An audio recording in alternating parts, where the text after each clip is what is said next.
नमस्कार। संस्कृत में जो है देखिए आज जो प्रश्न इंपॉर्टेंट प्रश्न सेलेक्ट है उसको देख लेते हैं फटाफट। तो देखिए क्या है कि आपके इससे पीछे वाले वीडियो में जो है हम जो माहेश्वर सूत्र है उससे संबंधित क्वेश्चन और प्रत्याहार से संबंधित क्वेश्चन दिए थे। और कल आप लोगों को हम ये भी बताए थे कि जो हिंदी में जो आपके स्वर वर्ण होते हैं और संस्कृत में जो स्वर वर्ण होते हैं उसमें क्या डिफरेंस होता है, तो वो तो कल ही आपको पता हो गया है। और आज के क्वेश्चन देखते हैं हम जो है स्टार्ट कर रहे हैं आपके वर्णों के जो है वर्गीकरण। तो जो आपका वर्णमाला है उसका जो क्लासिफिकेशन है उसका जो है वर्गीकरण से संबंधित आपका आज जो है क्वेश्चन यहाँ से मिलेगा। तो यहाँ पर जो है आज आपका सिलेक्ट है स्वर वर्ण। क्या है आपका जो है स्वर वर्ण से आपका संबंधित जो है क्वेश्चन है। तो जब ये समाप्त हो जाएगा तो कल जो है आपका व्यंजन वर्ण से संबंधित जो है आपके क्लासिफिकेशन से संबंधित आपके जो वीडियो मिलेगा। तो आज के देखिए आपका पहला ही क्वेश्चन है कि संस्कृत में स्वर वर्ण के अंतर्गत कौन कौन वर्ण आते हैं। तो देखिए कल ही इस बात को हम क्लियर कर दिए थे, लेकिन आज इसको एक बार फिर से देख लीजिए कि जो स्वर वर्ण होते हैं उसके अंतर्गत जो है संस्कृत में जो है कौन कौन जो है वर्ण आते हैं। तो देखिए हिंदी की तरह आते तो इसमें भी 13 है, लेकिन इसमें जो है क्या है आपके 3 वर्ण जो है इसमें डिफरेंस होते हैं, ठीक, अलग प्रकार के होते हैं संस्कृत में।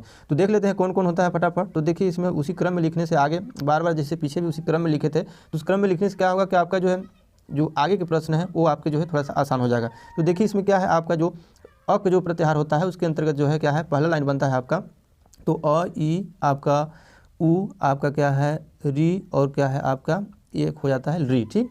इसके नीचे आप लिखेंगे तो आ, इसके बाद जो है क्या है ई, इसके बाद उ, इसके बाद आपका जो है ए री हो गया और आपका क्या है ए, इसके बाद ए, फिर जो है ओ और जो है क्या है ओ। तो है तो 13 ही आपके संस्कृत में जो स्वर वर्ण होते हैं 13 है, लेकिन इस क्रम में आप इसको लिखेंगे और याद करेंगे तो आगे जो है कामयाब होगा, ठीक। अब क्या है तो अब इसको जो है अब नेक्स्ट क्वेश्चन को देखते हैं। अब ये तो क्लियर हो गया आपका। जो देखिए पहले लाइन में जो है 5 वर्ण आपके जो है और 4 आपके सेकेंड लाइन में और 4 जो है आपके थर्ड लाइन में, यानी कि 5 4 9 और 4 13। तो ये हो गया आपके जो है 13 संस्कृत वर्ण, ठीक। नेक्स्ट क्वेश्चन को देखते हैं। नेक्स्ट आपका क्वेश्चन है कि अब आपका पूछा जा रहा है कि हर्ष स्वर। देखिए जो स्वर वर्ण है स्वर वर्णों को जो है 3 भागों में बांटा गया है, ठीक। क्लासिफिकेशन के अंतर्गत हम आपको बता दें कि स्वर वर्णों को 3 भागों में बांटा गया है संस्कृत में।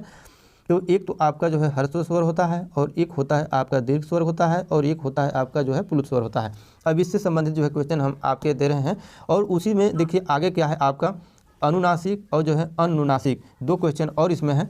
तो आपका जो है देखिए स्वर वर्ण से संबंधित जितने भी सारे आपके मतलब डाउट है जो है आपके समाप्त हो जाएंगे। तो देखिए आपका सेकंड जो क्वेश्चन है अब पूछा जा रहा है कि हर्ष स्वर के अंतर्गत कौन कौन वर्ण आते हैं। तो पहले समझिए कि हर्ष स्वर जो है कहते किसे हैं। तो देखिए जिस स्वर के उच्चारण में एक मात्रा का काल होता है, केवल सिर्फ एक मात्रा का काल होता है, तो उसको क्या कहते हैं जो है हर्ष स्वर कहते हैं। जैसे अभी देखिए जो हम आपके जो 13 वर्ण लिखे थे उसमें जो पहला लाइन आपका लिखे थे अ ई उ आपका जो है री, ठीक, और जो है आपका री। तो ये जो है क्या है हर्ष स्वर के अंतर्गत ये 5 जो है वर्ण आते हैं उसमें, ठीक ना। अ ई उ री ये संख्या में 5 होते हैं। संख्या से भी संबंधित क्वेश्चन जो है पूछा जा सकता है। तो यहाँ पर आप हर्ष स्वर जान गए, एक मात्रा का उच्चारण होता है इसमें और जो है ये 5 होते हैं संस्कृत में जो है आपके हर्ष स्वर, ठीक।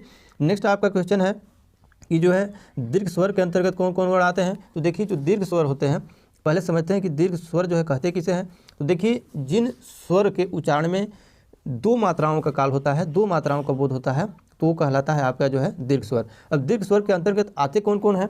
तो देखिए आपका जो है हर्ष स्वर के अंतर्गत आपका जो है 5 है, टोटल जो है आपका 13 है। आप जो है हर्ष स्वर के अंतर्गत 5 और दीर्घ स्वर के अंतर्गत जो है 8 आता है।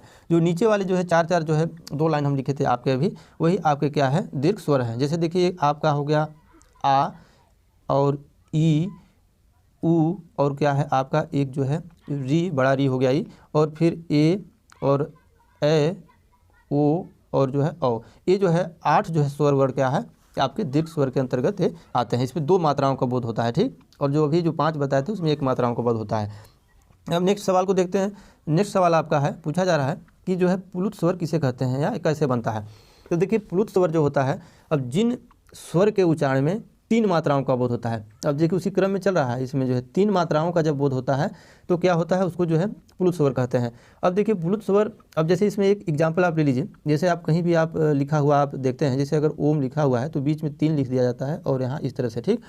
तो यही जो है क्या है 3 मात्राओं का बोध का एक एग्जाम्पल है आपका जो है जो क्या है आपका दीर्घ स्वर के बाद में जो है 3 लिख दिया गया, वो क्या है आपका अब दीर्घ स्वर में 2 मात्रा होता है, अब 1 मात्रा और बढ़ा दिया गया तो 3 मात्रा हो गया। अब इसको थोड़ा सा लंबा खींचा जाता है अब 3 मात्रा के चलते, तो यही होता है। अब प्लुत स्वर अब ये बनता कैसे, तो आपको बता ही दिए कि जो हर्ष हो या फिर दीर्घ स्वर हो, आप कोई भी आप हर्ष स्वर लीजिए या फिर आप जो है दीर्घ स्वर लीजिए। दीर्घ स्वर तो हर्ष स्वर और दीर्घ स्वर दोनों के आगे जब क्या है 3 लिख दी जाती है तो उसको जो है लंबा खींचना पड़ता है आवाज़ में, ठीक। तो वो आपका क्या हो जाता है, प्लुत स्वर हो जाता है। अब देखिए आगे हम बढ़ते हैं, आगे के जो क्वेश्चन आपका है, आपका पूछा जा रहा है कि अनुनासिक स्वर किसे कहते हैं। अब तो 3 चूंकि आपके स्वर वर्ण के आपके भाग हो गए, लेकिन अब 2 इसमें जो क्वेश्चन है अनुनासिक और अनुनासिक स्वर, इसको भी जान लेना जरूरी है परीक्षा की दृष्टि से।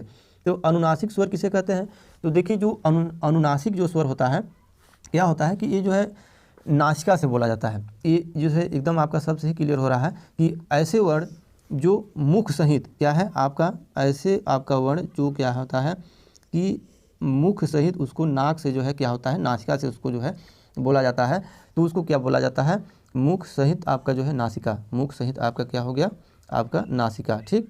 तो ये हो गया आपका जो है अनुनासिक स्वर। अब जैसे इसके एग्जाम्पल हम लेते हैं, जैसे इसमें क्या है आपका जो है, इसमें जो है चंद्र बिंदु लगाया जाता है, इसमें क्या होता है चंद्र बिंदु। तो इसको जो है अब देखिए इसका एग्जाम्पल हम बता रहे हैं कि जिस प्रकार इसे प्लुत बनाने के लिए वहाँ पर आप क्या किए थे कि 3 लिख दिए थे आप हर्ष स्वर दीर्घ स्वर के बाद, लेकिन यहाँ क्या होता है कि हर्ष स्वर के ऊपर जो है या दीर्घ स्वर के ऊपर जो है, अब इस यहीं पर आपका समझने की बात है, इसीलिए क्वेश्चन को हम लिए हैं कि वहाँ पर जो आप ये थे जो है प्लुत बनाने के लिए जो है आप 3 लिखे थे जो है हर्ष स्वर या दीर्घ स्वर के बाद बगल में, लेकिन हर्ष स्वर और दीर्घ स्वर के जब ऊपर जब चंद्र बिंदु लगा देंगे तो आपका क्या हो जाएगा, आपका अनुनासिक स्वर जो है वो बन जाता है, ठीक। जैसे आपका जो है अगर अ के ऊपर चंद्र बिंदु लगा दिए तो अ, फिर जो है आ के ऊपर चंद्र बिंदु लगा दिए तो अ, तो इस तरह से आपका जो है अनुनासिक स्वर ये जो है हो गया, ठीक। अब नेक्स्ट आपका एक क्वेश्चन बचा हुआ है आज का स्वर वर्ण से, तो अनुनासिक। अब देखिए ये दोनों क्वेश्चन में अंतर है, यहाँ पर अन लिखा हुआ है, वहाँ पर जो है अनुनासिक स्वर था। तो अनुनासिक, अब यहाँ पर हम सीधे इसका जो है आप आज समझ सकते हैं कि सभी स्वर जब केवल मुख से बोले जाते हैं, जितने भी आपके स्वर हैं वो केवल आपके मुख से क्या है, आपके केवल मुख से जब उसका जो है उच्चारण किया जाता है, मुख से बोले जाते हैं, तो वे क्या कहलाते हैं, आपके अनुनासिक स्वर उसको कहते हैं। जैसे आपका वही हो गया अ आ, इसमें जो है अब नाक से कोई मतलब नहीं है, ये जो है अनुनासिक। इसको देखिए सवाल को केवल थोड़ा सा ध्यान से नहीं पढ़ेंगे, अनुनासिक, तो अगर मान लीजिए अनुनासिक को ही अनुनासिक समझ लेंगे। अब यहाँ क्वेश्चन लेने का मतलब यही है कि अगर क्वेश्चन अगर आ जाए तो आपको थोड़ा सा ध्यान से पढ़ना है कि अनुनासिक है कि जो है अनुनासिक है, उस पर आधार पर भाई अनुनासिक है तब तो नाक का सहारा लिया जाएगा, लेकिन अनुनासिक है तो इसमें नाक से जो है कोई, इसमें नासिक से कोई मतलब नहीं है। तो ये रहा आज के आपके संस्कृत के जो है 6 इंपॉर्टेंट क्वेश्चन, और अब आपके हिंदी और संस्कृत के जो है मतलब एक तरह से कंबाइंड, अलग हिंदी का भी आपका चल रहा है सीरीज और आपका संस्कृत का भी चल रहा है, तो रोज़ पर डे आपको वीडियो मिल रहा है। तो आज के लिए बस इतना ही।